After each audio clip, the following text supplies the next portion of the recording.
I thought you were going to count. No, I don't count. You made fun of me last time. Welcome to the second episode of Missouri Swagger.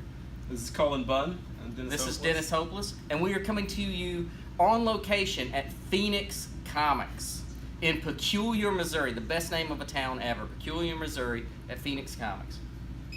And we're here. Colin had a signing, and I just showed up. And they added my name to the sign. Yep. Which is nice of them. Yeah, so we're gonna do another episode here. Obviously, this is very DIY. We don't know what we're doing. I'm told that our first episode, the sound is really bad because I forgot to put headphones on. So your expectations should be pretty low. Yeah, we're terrible. And my son, just so we all know, my son Squish is our cameraman today. Thank you, Squish, for being our cameraman. He's doing a great job. Yes. Very steady hand. So yeah, we're going to talk about comic books. Yeah, well, let's talk. We're at a comic shop. We're at a great shop. So let's talk about comic shops for a little bit. We both of us worked at a comic shop at one point. I got my feet wet before I was a writer of comics. I sold them at Pulp Fiction Comics and Games. And where did you start? So I worked at the Fantasy Shop in St. Louis, Missouri, or St. Charles, Missouri. When was that? Oh my gosh, it was a long time ago. Very long time ago. But I would say I think it's safe to say that if not for working in a comic shop, I don't think I would be working in comics now.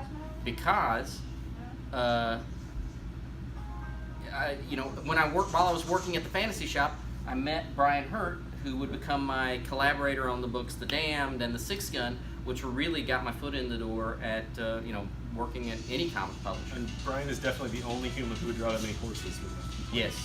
Yes. He draws a lot of horses. And he's going to really feel great that I just said that it's pretty much thanks to him that I'm in comics. You think? He'll feel proud of himself. That's good.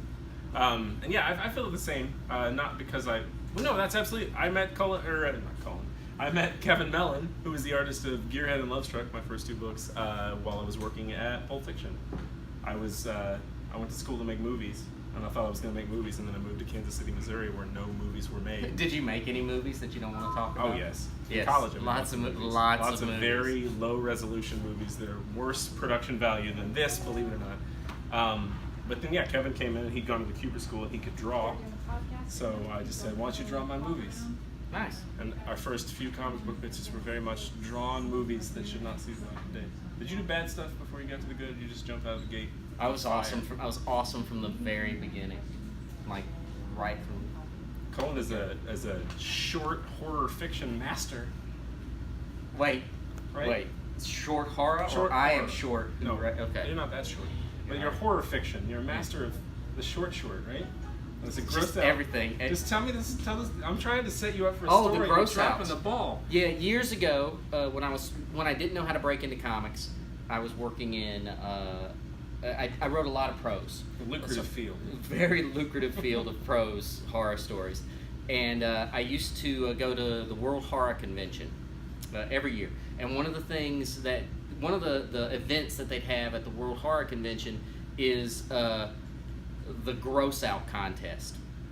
And in the gross out contest, you have to write a very short story, usually 3 to 5 minutes in length, and it has to be the most horrifying, grotesque, offensive thing you can possibly read.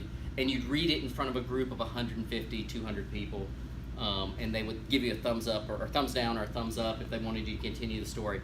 But you really just had to do your best to make them want to fetch a bucket. And I entered it 4 times, and I've won 4 times. Apparently, I'm a really terrible human being. And you're fantastic at this really useless skill. It's very useless didn't skill. Didn't you win the year after? Was it like an Arnold Schwarzenegger thing where you didn't even enter and you still won? Yes, there was a year. Well, we did an exhibition match. Jeff Strand, who fancied himself as my biggest competitor and biggest rival, we did an exhibition one year because once you win, you're only supposed to be able to win 3 times, and then you're retired. But I won 4. So that was the 4th. I won 4. There was another an outlaw gross out contest that I won as well. But and I can't. We have customers in the store. I'd share some of the some lines. Maybe in a future. Your son is right there. Yeah, but he knows I'm terrible. Maybe maybe at some point in a future episode we'll share some of our lines from the Gross Out contest. But yeah, it's awful. So yeah, we're here at the store. What should we talk about comics we're reading? Are you reading comics? Are you reading comics, Colin? You know, I read a lot of comics, but we were just talking earlier. I buy a lot of comics, and then I sit on my they sit on my table. I just bought the new X-23. I just bought Sentry.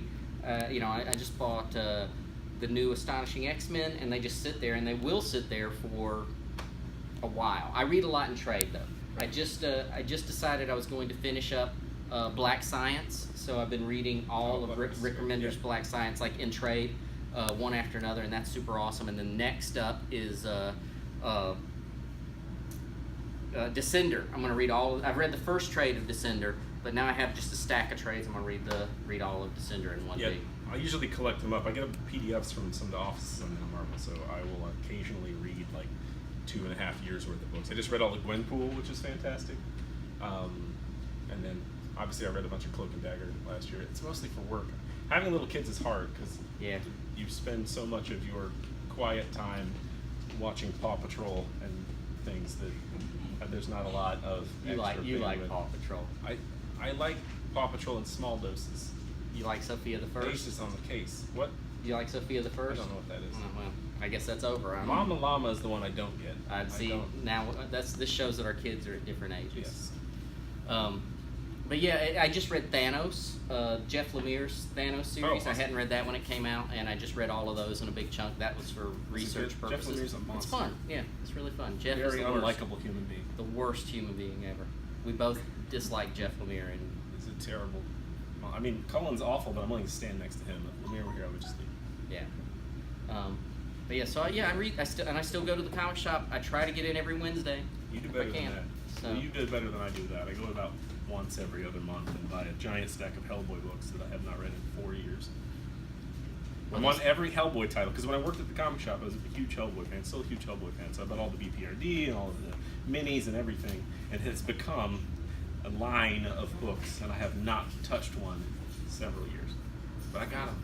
Yeah, well. I collect them all like Pokemon. And all right, so let's, all right, that's good, because you buy stuff when you go to the comic shop, and Yes. and these people are pushers, and they're pushing this product onto us, and that's okay. We love them for it. But yeah, this is I think I'm a big supporter of local comic shops. Yes. I want people to go to the local shops, and I think we're living in an amazing age right now where there are so many different ways of reading comics. You can read digitally, and you can read. You can download trades at one time. You can, there are different publishers who are publishing in different platforms, and that's awesome. But I will say that when I think of the local comic shop, it's a place that when you come to a local comic shop, you get something that you don't get in when you're shopping online necessarily. You get sort of this camaraderie, and you get a community. You get people who can talk to you about the things you love. And you can you go in and you say, hey, I like this kind of thing. I used to go in and I just say, I want a comic that has mayhem in it, and they throw me a comic of some kind that is a mayhem-filled comic. And that's the kind of thing you don't necessarily get when you don't go to a local comic shop. And I think that's what makes these places important. Makes them I still remember the first real comic shop I walked into, and it was a magical. I don't know the name of it. It was in a mall. We were on a road trip, and my dad. Route 66, 1964. It wasn't 1964, and it wasn't Route 66. It was I want to say it was on the way to Georgia though, but we stopped at a mall, and I don't know why we stopped at the mall in the middle of this road trip. My dad probably had to use the restroom. Probably to shut your mouth. Maybe to shut my mouth. I was apparently pretty awful on road trips. According to my dad, there was a road trip where they were on their way to some business meeting, and I made them stop because A-Team was coming on that night, and I begged for them to stop and check into a hotel so that I would not miss the new episode of A-Team. But anyway, it was in a mall. It was very brightly lit, and I just remember there were just tons of comics lining the walls. And I'd never been to a store that was only comics before. And then, your mind? Yeah, it amazed me. It amazed me that there could be such a place. And You know. I have a similar story, but it's a little more sad. Was at a Stuckey's on a road trip. Oh, I love when I Stuckey's was on road 6. trips. I guess some sort of cheap ice cream treat. Yeah. And then there we had those bags of comics that had like I 2 or love 3 comics in them. They were, yeah. Which I think were just comics that were being sent back because they were coverless and. Oh, mine they weren't were coverless returnable. when I Oh, they bought weren't. them. Okay. But it was some random issue of Firestorm that I didn't understand at all, and then a Planetary. So when you brought Planetary back for your weird Drax thing, I Yeah. thought it was awesome. Well, My first comic. Speaking of Stuckey's, in those they were Whitman packs, is what I called them. Okay. You know, Whitman, because there were 3 comics, and they Yes. usually had the Whitman brand on them. But also on a road trip, I got a Stuckey's 3-pack, and it had an issue of Micronauts in it, where Bug from Micronauts is on this planet that's full of other bug creatures, and they're getting ready to start a civil war, and it was continued at the very end, and I begged my parents to stop it. And again, I'm awful on road trips. I begged my parents to stop at every Stuckey's in the hopes that I would find another 3-pack that would have the next part of the story. It didn't. None of them. None of the They 3-packs. actually stopped. Yeah, we It's no stopped. wonder Many you're so times. terrible. Your parents should have just told you no. I'm very spoiled. Put you in the trunk. Very spoiled. Yeah, so it's good. It's good to go places where the comics actually live. Yeah. Do that Stuckey's they don't exist anymore. So in the past, you have to go in. There are still Stuckey's. They just don't have the 3-packs of comics. What do they have? They have Tchotchkes? pecan logs. Lots and lots of pecan I logs. feel like they had those then too. But yeah, that was something I think I learned working at the comic shop. I didn't have a lot of comic shop experience before I worked there, but that so much of the this is before social media largely, so there was no way to talk to like-minded folks about things that no one else cares about. So if you want to complain, like, there was a man that was really upset anytime Hal Jordan would do anything that a real military person wouldn't do, he would be upset. So like if Hal crashed his plane because he didn't wear his lantern ring while flying, he thought that was wrong. He went on for an hour and a half about how you use all of the weapons available to you as a soldier, and that's ridiculous, and blah, blah, blah. There was you couldn't get that, because if you tried to talk about that with water cooler, people in your office would ostracise you.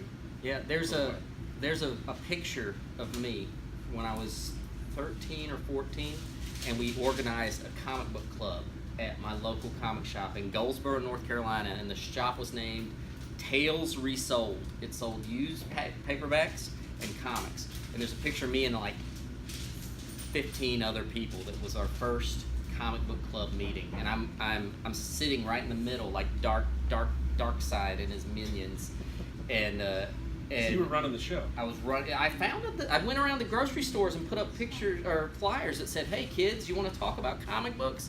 And we founded a comic book club. We met once. That was it? Yeah, I think we only met once, but I still have the picture of the first meeting. So did it go poorly? It didn't go poorly. I just don't think we were very organized at the time. I think we all stood around the back issue boxes, and we all shopped and talked about back issues we liked. Well, based on the fact that we've been trying to do this for 11 months, I think it's your fault. that Well, it didn't happen. we've got 2. This probably is my fault. We do have 2.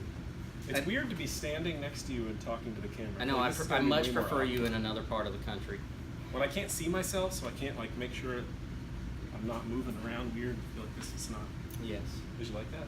I did. I didn't, but I did. I both liked it and didn't like I it. don't know how much time we have. You got to tell a story this time. Did you get one? Oh, I didn't realize The since we were Swagger on story. location, we were telling a story. All right, I'll tell a story about my dad. And this will be a short one. You told a story last time in the first episode about your dad and how he surrounded himself with ne'er-do-wells. Yes, he was like a pirate ship guy. Yes, and my dad very much was like he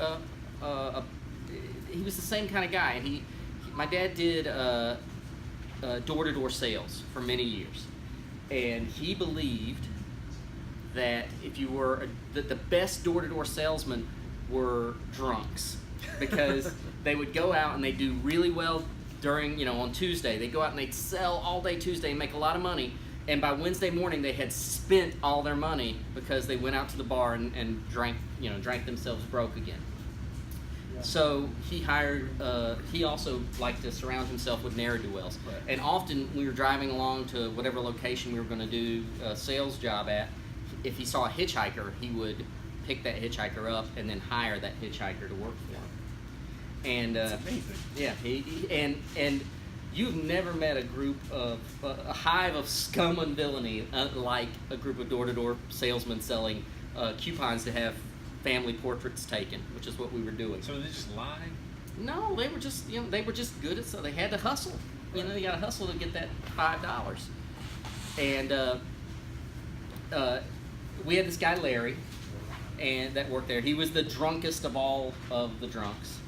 And I remember one night we were staying at a little hotel in West Virginia. And if you've ever, you know, nothing against West Virginia, but these vile door-to-door salesmen are the most vile when they are in West Virginia for some reason. And we were all crashed at the same hotel room, like you were going to San Diego Comic-Con, and you had like 30 people staying there. And my dad thought it'd be really funny because he knew Larry was out getting drunk at the hotel bar, at the motel bar. Right. And he set up over the door an ice bucket full of ice. And about, I don't know, 12:30, 1 o'clock, the door starts opening. And there were people sleeping on the floor, there were people in all the beds, and I was, you know, my dad and I were sharing a bed, and we both look over towards the door. It starts creaking open, and Larry comes stumbling in. And as he comes tumbling in, the ice bucket dumps on him. Whoosh! And he stands there for a second. We're both trying to keep ourselves from laughing. He stands there for a second with the door open, and then he slowly starts backing out, and he closes the door. And my dad says, "Don't move." And he gets up and he grabs that ice bucket and he fills it with water at the sink really quick, and he puts it back over the door. A few minutes later, the door starts creaking open, and here comes Larry, and it just dumps him with water. He stands there for a second or two, looks around.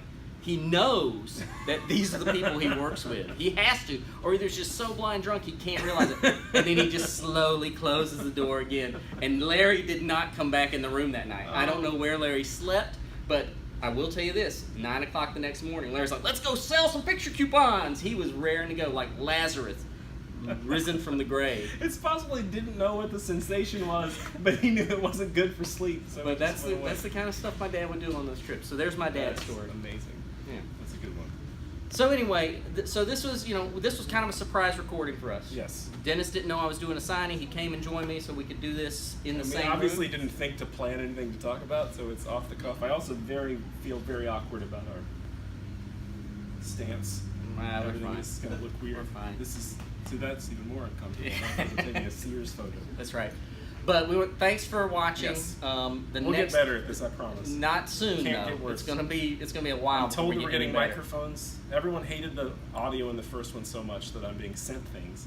Yeah. So Kevin Mellon said he's going to teach us how to not sound bad. Well, I sounded awesome. Actually, I don't know. But when we were recording, you didn't sound like you were speaking with the voice of Thanos.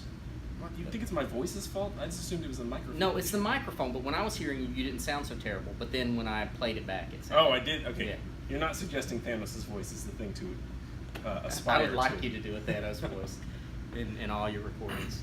But right. Thanks for watching, folks. We really appreciate it. We're going to stop talking. Yeah, just tune in next time.